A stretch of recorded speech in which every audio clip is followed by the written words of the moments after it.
De um lado, o STF ameaçando o sistema financeiro inteiro para salvar a pele de um ministro. Do outro, os bancos apavorados, sem saber o que fazer. E no meio, a oposição. Um bando de banana que não enxerga a oportunidade de ouro que está bem na frente do seu nariz. Enquanto espera que os bancos brasileiros estão em pânico sem saber como lidar com a sanção contra o Alexandre de Moraes, o STF cogita uma medida de venezuelização, obrigar a ignorarem a lei americana e, basicamente, se junto com eles. É uma sinuca de bico inacreditável.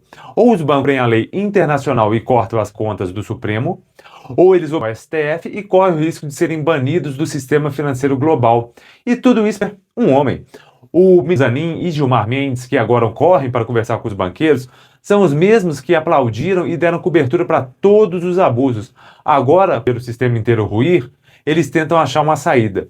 E no meio desse caos, dessa demonstração de fraqueza e desespero do sistema, o que não faz? Fica cadilhas óbvias do governo para perder o poder de obstrução. Isso é inevitável. Um clássico, os bananas da oposição que ficam com a faca e o queijo na mão, mas sempre levam rasteira de político profissional. A política do cai no mesmo golpe outra vez, do acordo caracu, e parece que a nossa oposição no Congresso virou mestre nessa arte. Eles fazem barulho, ocupam a mesa, organizam manifestações gigantescas que mostram a força do povo, e nós vamos, mas na hora do vamos ver, na hora de jogar o jogo político de verdade, fazer merecer o salário deles, eles são passados para trás como amadores.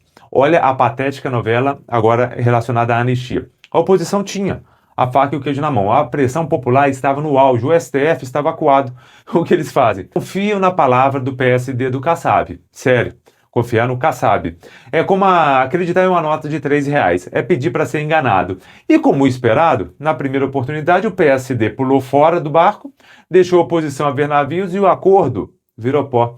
Eles não aprendem. Na política, a palavra tem peso, mas você precisa saber com quem ela está vindo. Achar que um partido puramente fisiológico como o PSD vai se manter firme por princípio é de uma burrice que sinceramente assusta. É cair no mesmo golpe de novo e de novo e de novo. Agora o governo joga outra isca, é a tal da lei Felca. Uma armadilha óbvia para fazer a oposição parar de obstruir os trabalhos e perder a única ferramenta de pressão que eles têm. Não há outra solução. No próximo ano, é trocar todo mundo.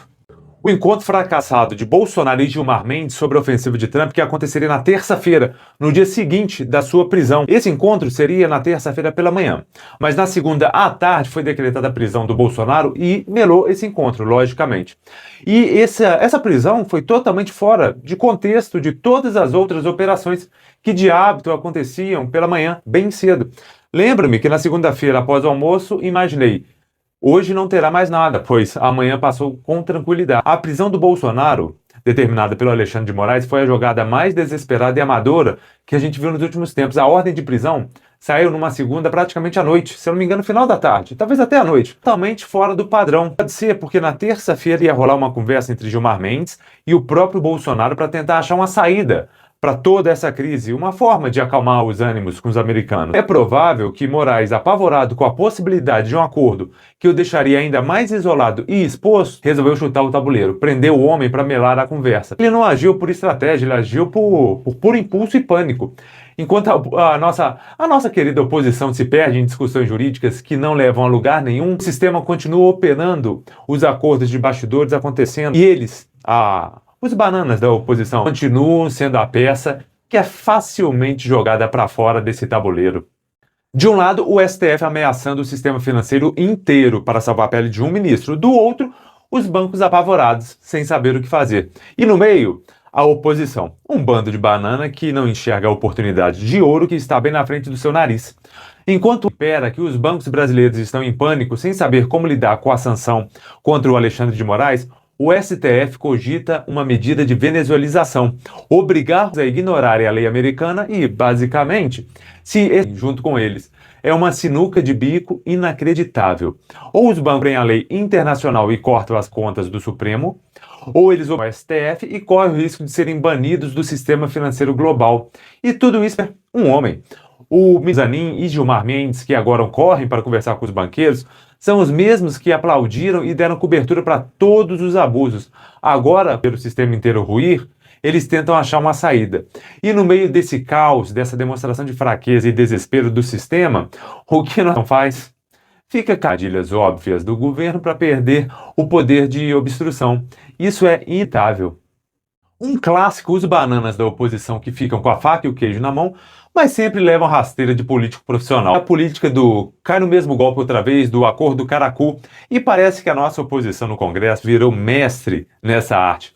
Eles fazem barulho, ocupam a mesa, organizam manifestações gigantescas que mostram a força do povo, e nós vamos, mas na hora do vamos ver, na hora de jogar o jogo político de verdade, fazer merecer o salário deles, eles são passados para trás como amadores.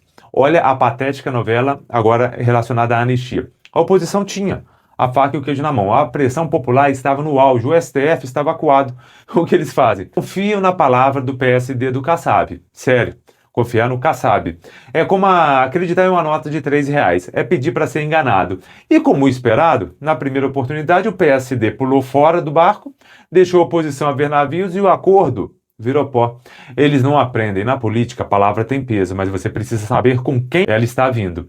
Achar que um partido puramente fisiológico como o PSD vai se manter firme por princípio é de uma burrice que sinceramente assusta. É cair no mesmo golpe de novo e de novo e de novo. Agora o governo joga outra isca, é a tal da Lei Felca. Uma armadilha óbvia para fazer a oposição parar de obstruir os trabalhos e perder a única ferramenta de pressão que eles têm. Não há outra solução. No próximo ano, é trocar todo mundo.